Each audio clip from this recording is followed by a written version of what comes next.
लेवा पाटील समाजाच्या समस्यांविषयी समस्या म्हणजे काही खाण्यापिण्याची समस्या आहे तशी नाही, ज्या सामाजिक समस्या आहेत त्या सर्वात महत्वाचा विषय तर युवा पोरांचाच आहे आणि तो लहानपणापासून सुरू होतो.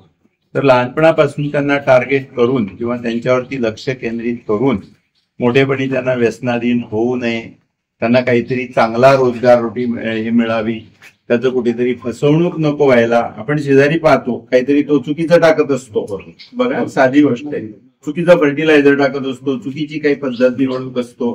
तर त्या दृष्टीने सर्व लोकांनी एकत्र होऊन छोट्या छोट्या ग्रुपमध्ये एकत्र करून समूह करून याच्याविषयीच करून ती दुसऱ्यांना सांगून मग समाजासाठी उन्नत तयार करून करायला पाहिजे असा माझा एक हे आहे. शेवटी विषय आहे मुलांचा मुलींचा वगैरे, तर मुलींचंही प्रबोधन काय करता येईल त्याच्याविषयी विचार करायला पाहिजे. त्यांचं 10-12 वर्षापासूनच चांगलं प्रबोधन करत जायला पाहिजे की बाबा तुला काय करायचं आहे, तुला काय आयुष्यात व्हायचंय. सगळ्यांना काही कलेक्टर करू नका किंवा सगळेच यायला बसायला पाहिजे त्याला बसायला पाहिजे.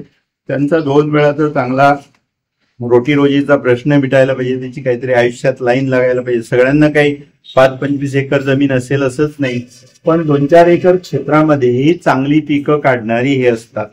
तुम्ही साधारणतः नुसतं की बाबा आपलं क्षेत्र पाणी नाही आहे, आपल्या शेजारून नाला वाहतो, आपण काय करतो त्याच्यामध्ये नाला बुजायचा प्रयत्न करतो की माझं तेवढं वाढेल.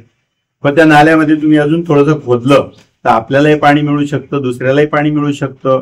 तिथे छोटासा नुसते दगड टाकले तरी पाणी थोडं स्लो डाऊन झालं तर आपलं हे होतं.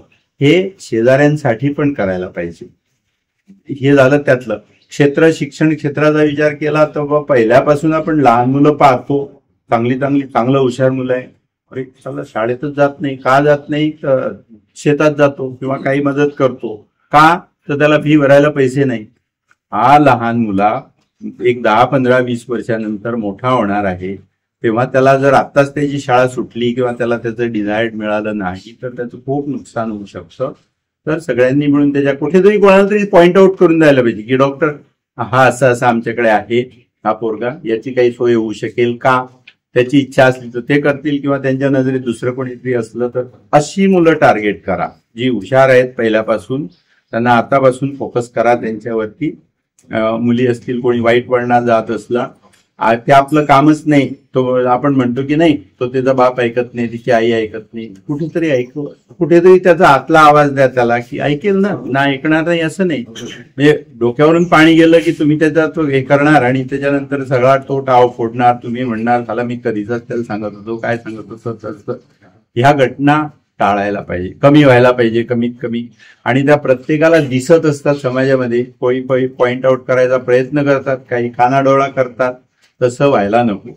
आपल्यापासून सुरुवात करायला पाहिजे. आपल्या समोरचे जे 2-4 आपल्या दृष्टीपथात असतील त्यांच्यापासूनच सुरुवात करा, बाकीच्यांचा तर अजून पुढचा विचार पुढेच करू. म्हणून आपण रूटला आलेलो आहे. याच्यापेक्षा पेरिफेरल जाणं काही तसं योग्य पण नाही आणि पॉसिबल पण नाही.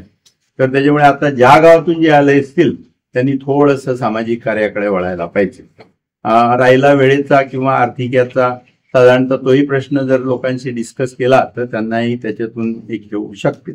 ज्याचा व्यवसाय जो असेल त्यातच त्याने जास्त काम करावं, दुसऱ्यांच्या याच्यात काही सध्या करायची फारशी गरज नाही.